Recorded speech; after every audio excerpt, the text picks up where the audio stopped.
Selamünaleyküm hanım. Hanım bura kişiler üçün de qadınlar olmaz ya bura. Çekil o tarafa, ben müdürün kızıyım. Başım kaçıp sahip. Bu. Ay qaqa, müdürün qızı gəlib, bir xəbərim var. Nə danışırsan? Təcili hər tərəf təmizlə, yırğırış elə. Get sən qardıroba bax, mən dedim oranı təmizləyim, yaxşımı?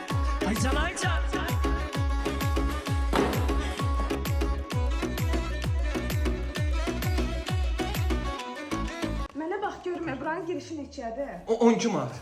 Papa sərfəli paket zad düzəltməyib bura. Düzəldib xanım, düzəldib. Bax 45 manatlıq paketimiz var. Saunadır, kisədir, masalkadır, masaj yarım saat, ayaq vannası, axırda da bir bakal çay, bir də hovuzlar, çox dəl içində. Yaxşıdır, yaxşıdır.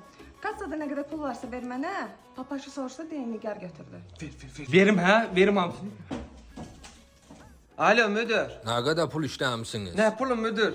Kızınız geldi götürdü. Ben size dememişim. Ya kızınız geldi götürdü. 2000 üstümat vardı verdim kızınızda. Oğul sənin ağlın özünü idarə eləyirmi? Mən toy eləmişəm, mənim qızım da olsun. Gəlib indi orada sabır toy tutacağım, sən də Ay bax. Allah! Samir uşaqlara Ben da bu o kim karboşası idi? kodlasın falan. Nazım der müdürün oğlu gelip gel gör ne istiyor. Ha ne müdür oğlu müdür evlenmiş ya.